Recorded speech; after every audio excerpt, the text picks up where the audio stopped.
Welcome to another session of Embedded System. In this session, we'll discuss about microprocessors. Basically, we'll discuss about how microprocessor works, how it is designed, what are the internal parts of microprocessor, and how actually it processes the instruction. ठीक है. So microprocessors पहले समझते हैं कि होता क्या है, ये कौन सी नई प्रॉब्लम है. माइक्रोप्रोसेसर बेसिकली कई सारे छोटे छोटे आपके स्मॉल कंपोनेंट्स को कलेक्ट करके अगर एक आईसी के ऊपर माउंट कर दिया जाता है तो दैट बिकम्स अ माइक्रोप्रोसेसर. ठीक है. माइक्रोप्रोसेसर एक ऐसा डिवाइस होता है जो कि अपने आप में पूरी प्रोसेसिंग कैपेबिलिटीज़ रखता है. Processing capabilities means it can calculate, it can take decision, it can response to some resource also. ठीक है. Microcontroller is another similar kind of device. In this device, what actually extra is a kind of memory. Microprocessor के पास अपनी memory नहीं होती. इसके पास कुछ registers होते हैं जिसमें ये डेटा को स्टोर कर सकता है. बाकी आप एक्सटर्नली मेमोरी लगा सकते हैं. माइक्रो कंट्रोलर के अंदर मेमोरी भी इंटरनली अवेलेबल होती है. नाउ माइक्रोप्रोसेसर्स की बात करें अगर एक क्विक रिव्यू में, तो what actually is the microprocessor and what is all about.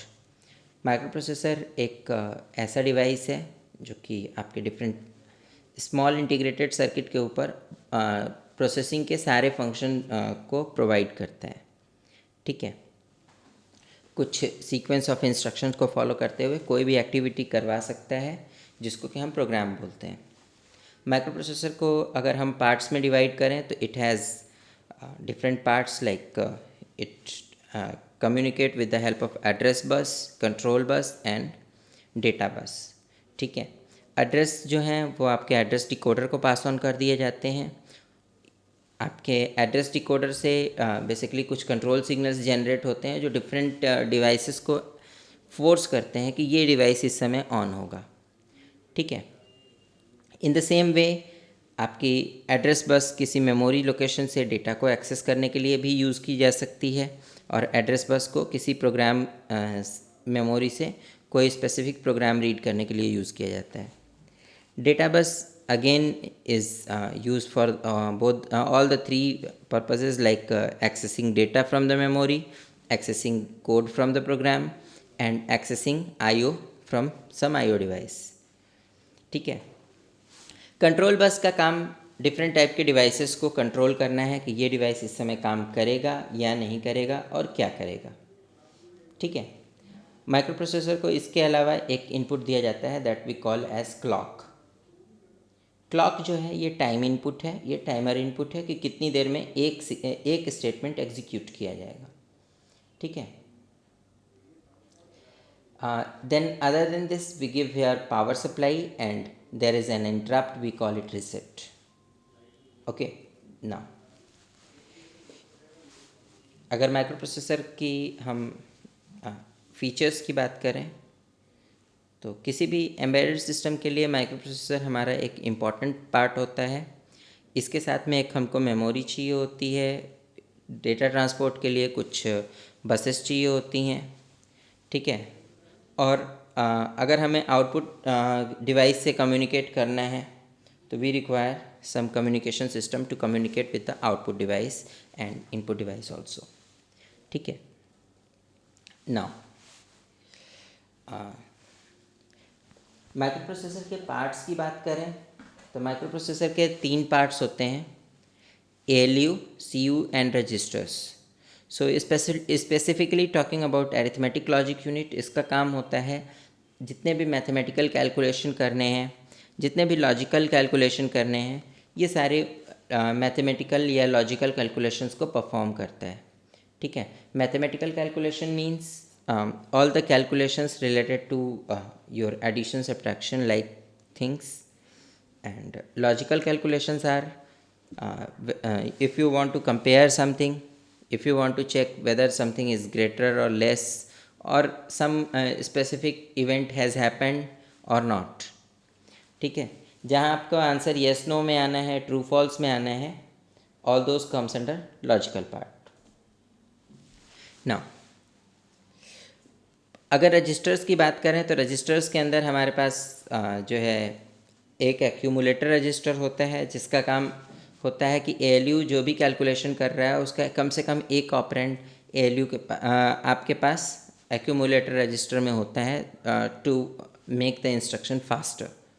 ठीक है, इसके अलावा हमारे पास और भी कुछ रजिस्टर्स होते हैं जो कि आपके डिफरेंट एक्टिविटीज़ को कंट्रोल करते हैं। And for all other things we have a control unit जो कंट्रोल सिग्नल्स जनरेट करता है कि दिस थिंग विल हैपन और this thing will not happen. So let's have a look at micro processor. So address bus is connected with your address buffer।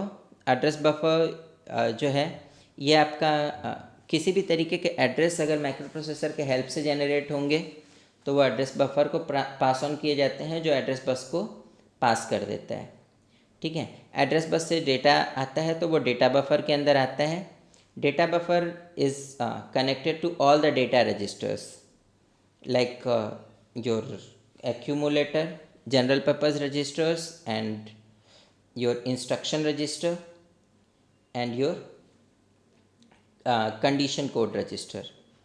Okay, arithmetic logic unit क्या करता है, इन data registers के साथ जुड़ा हुआ होता है और जो भी इंस्ट्रक्शन आती है उस इंस्ट्रक्शन को डिकोड करके एलयू को पास ऑन कर दिया जाता है कि लो ये तुम्हारा काम है। ठीक है, you have to work this thing. There is your timing section. Timing section का क्या काम होता है, क्लॉक जनरेट करना, इसके बाद डिफरेंट टाइप के इंटरप्ट्स जनरेट करना कि कुछ एक टाइम पीरियड के अंदर ये पर्टिकुलर एक्टिविटी हो जानी चाहिए। ठीक है, ना माइक्रो प्रोसेसर की बात करें तो इसका एक्शन क्या होता है, इसका काम क्या होता है कि माइक्रो प्रोसेसर एक क्लॉक सिंक्रोनाइज्ड डिवाइस है जो कि किसी खास क्रिस्टल ऑसिलेटर से क्लॉक सिग्नल जनरेट करके लेता है, जो कि एक स्पेसिफिक टाइम पीरियड के अंदर चेंज होते रहते हैं। ठीक है, फॉर एग्जांपल 4 मेगाहर्ट्ज़ की अगर क्लॉक है तो दैट मीन्स 1 सेकेंड में 4 मिलियन इंस्ट्रक्शंस इसको प्रोवाइड की जा सकती हैं। ठीक है, आपके जो normally micro processors and micro controllers available होते हैं इनकी जो है वर्किंग फ्रीक्वेंसी 4 से 30 मेगाहर्ट्ज़ के आसपास होती है। ठीक है, with the development in the embedded system industry हो सकता है आने वाले समय में ये आपको और ज़्यादा फास्टर मिले। आपके जो क्लॉक ऑसिलेटर्स हैं ये जो है इस फ्रीक्वेंसी को इससे हायर ऑर्डर की फ्रीक्वेंसी को जनरेट करते हैं और जो भी फ्रीक्वेंसी आपकी मशीन को रिक्वायर्ड होती है उस हिसाब से उसको स्लो डाउन करके दे दी जाती है। ना होता क्या है कि जब भी कोई क्लॉक पल्स जनरेट होती है at that time some instruction is executed. ठीक है, क्या इंस्ट्रक्शन एग्जीक्यूट होगी, इसके लिए अलग अलग आपके साइकिल्स होते हैं। जैसे अगर आपको इंस्ट्रक्शन फेच करनी है तो उसके लिए फेच साइकिल होता है। तो उसमें क्या होता है कि आपका प्रोग्राम काउंटर रीड किया जाता है, वो एड्रेस बफर में जाता है, एड्रेस बफर से जो है एड्रेस जनरेट किया जाता है कि प्रोग्राम का नेक्स्ट कोड कहाँ मिलेगा। फिर वो डेटा बफर के अंदर वो डेटा आ जाता है, उसको हम रीड करते हैं, इंस्ट्रक्शन डिकोड करते हैं, डिकोड करने के बाद उसे एग्जीक्यूट करना होता है। ठीक है, सो दीज आर 3-4 प्रोसेसेस जिसके हेल्प से हम एक इंस्ट्रक्शन डिकोड कर रहे हैं। इसी तरीके से अगर हमें सपोज़ डेटा फेच करना है तो डेटा का एड्रेस जनरेट करते हैं, अगेन वो एड्रेस बफर पे भेजते हैं, एड्रेस बफर से वो आपके मेमोरी पे कम्युनिकेट करके डेटा रीड करके आता है और वो डेटा बफर पे आता है and that data is taken by accumulator register. Now if we talk about timing diagram of different instructions, so here you can see the clock oscillator is generating these cycles। ठीक है, ये आपका first cycle complete, then second cycle completed, third cycle completed, fourth cycle, then fifth cycle and so on. यहाँ पे program counter को address bus से communicate करने में जो टाइम लगा, देन इसके बाद डेटा का आकर के और मेमोरी में पहुँचने में, और अगला फिर प्रोग्राम काउंटर का फिर डेटा आएगा। So in this way we are taking a specific time to execute one instruction. इसी तरीके से डेटा जब भी रीड करना है तो रीड राइट सिग्नल आपका किस तरीके का हो सकता है, डेटा रीड किस तरीके से हो रहा है, दैट्स डिस्कस्ड हियर। नाउ किसी भी टाइमिंग डायग्राम की अगर हम बात करें तो टाइमिंग डायग्राम का मेन पर्पज़ ये होता है कि ये आपको सभी एक्टिविटीज़ के बारे में, मशीन में क्या क्या होता है उन सभी एक्टिविटीज़ के बारे में ग्राफिकली रिप्रेजेंट करके बता देते हैं। For example here you see you can get both type of bits whether it is 1 और 0। इसके लिए टाइमिंग सेम लगनी है और एक स्पेसिफिक टाइम के अंदर आपको पूरा कोड मिलना है। ठीक है, डेटा मेमोरी से डेटा एक्सेस करने में again it is a similar kind. ठीक है, जब इंस्ट्रक्शन आ गई तो उसको डिकोड करके फिर उसके बाद उसके ऊपर एक्शन लेने में आपको जो टाइम लगेगा that will be of one kind. Now so in this way timing diagram gives you all kind of information related to timing of the device.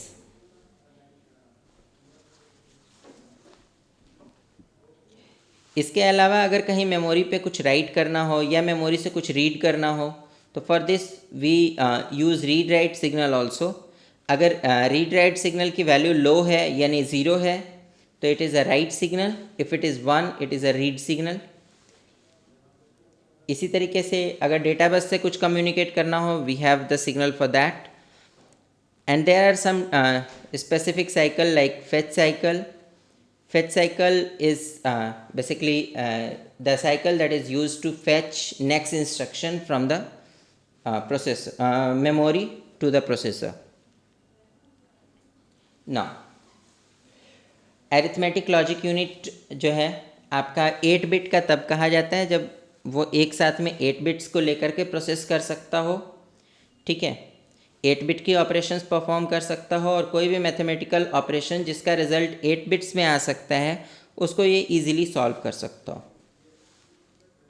ठीक है, 8 बिट ALU की बात करें तो इसके अंदर जो हमारे पास ऑपरेशंस नॉर्मली अवेलेबल होती हैं increment, decrement, then add, subtract, and or, exclusive or, shift, left and right both, rotate left and right both, and complement and clear.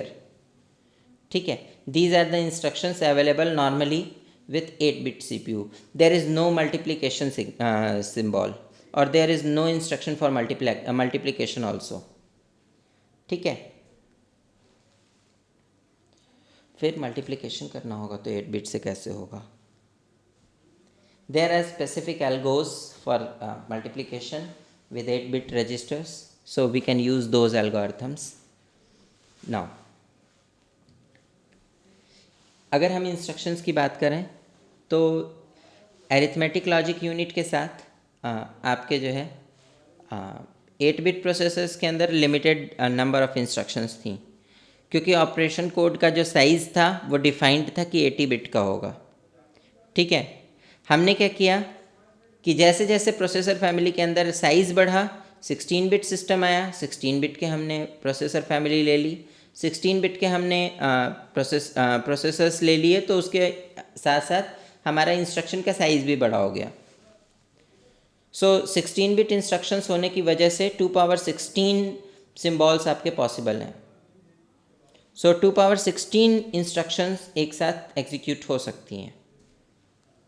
Okay, instruction categories की बात करें तो we have specific instructions like data transfer, arithmetic, logical. Data transfer में आपकी जो है move and store, then your in out, इस तरीके की इंस्ट्रक्शंस आती हैं।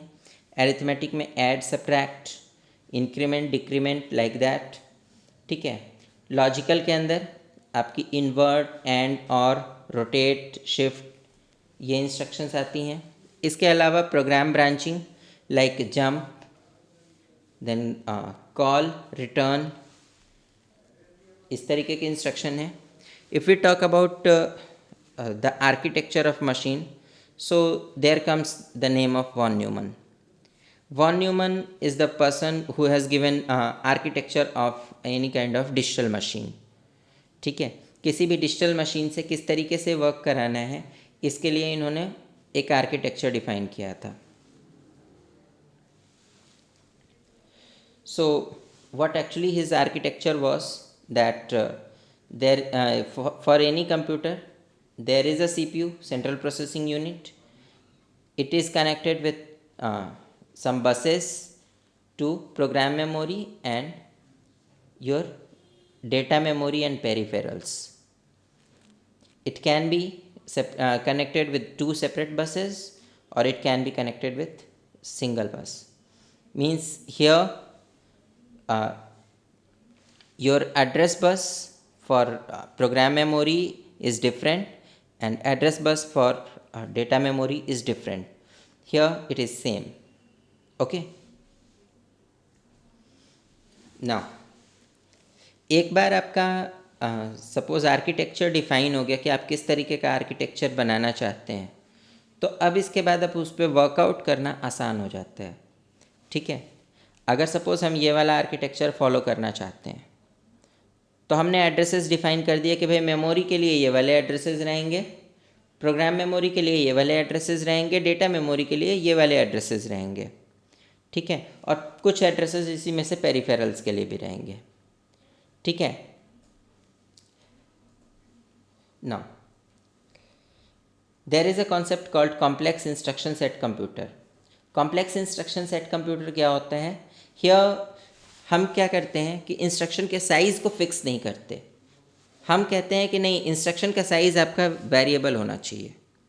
8 बिट का इंस्ट्रक्शन साइज़ ना हो करके it can be sometimes of 16 bit, it can be sometimes of 32 bits and it can be sometimes of 8 bits also.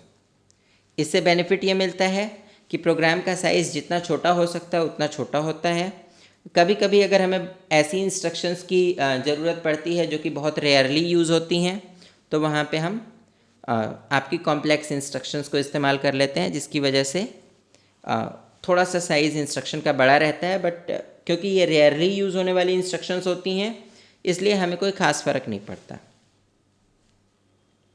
Now if we talk about complex instruction set computer, इसमें सबसे पहले आपकी Motorola 68000 series आती है और Intel की 8086 से above की फैमिली आती है. Intel X8086 we call, basically it is 80186, 80286 like that. ये आपके सिस्क मेथड को फॉलो करते हैं. ठीक है, कॉम्प्लेक्स इंस्ट्रक्शन सेट कंप्यूटर के अंदर प्रोग्रामर के लिए भी कॉम्प्लेक्सिटी कम होती है. But there is one small issue here कि इंस्ट्रक्शन को आइडेंटिफाई करना सिस्टम के लिए थोड़ा सा डिफ़िकल्ट होता है कि कौन सी इंस्ट्रक्शन के लिए मुझे 3 बाइट लेना है, कौन सी इंस्ट्रक्शन के लिए 2 बाइट में ही काम चल जाएगा, कौन सी इंस्ट्रक्शन 1 बाइट में होगी. ठीक है, इसको कैलकुलेट करने के लिए भी हमको एक लंबा प्रोसीजर फॉलो करना होता है. कॉम्प्लेक्स इंस्ट्रक्शन सेट कंप्यूटर के जो डिसएडवांटेजेस हैं, इनकी जैसे हम बात कर रहे थे, इससे सिस्टम का हमारा ओवरऑल प्रोग्राम का साइज़ तो छोटा होता है, बट सिस्टम की ओवरऑल वर्किंग स्लो होती है. Because system has to identify कि क्या अगली वाली बाइट भी रीड करनी है या नहीं करनी है. ठीक है, अगर नहीं रीड करनी है तो it has to do something, एक क्लॉक पल्स वहीं वेस्ट हो गई. ठीक है, इसके अलावा अगर हम बात करें तो कॉम्प्लेक्स इंस्ट्रक्शन सेट कंप्यूटर के अंदर आपके जो है, अगर आप रेयर इंस्ट्रक्शंस को बहुत ज़्यादा यूज़ करते हैं, extensively use of rare instruction करते हैं, तो प्रोग्राम का साइज़ बड़ा हो जाता है. Then comes reduced instruction set computer. Reduced instruction set computer is another concept that is using the similar method that, like complex instruction set, but there is one difference that in reduced instruction set computer, we have defined instructions, instruction size it will be either 8 bits or it will be 16 bit or it will be 32 bit, it will be 64 bit. It is not like कि आपकी कोई instruction 8 bit की है, कोई 9 bit की है, कोई 15 bit की है, ठीक है. सो स्पेसिफिक साइज होने की वजह से हमें पता है कि अगर इस सीरीज़ का नंबर आता है तो ठीक है, इसके ऊपर आता है तो इसका मतलब कि अगली वाली बाइट रीड करनी है, ठीक है. So because of this it overcomes the drawbacks of the previous one, ठीक है.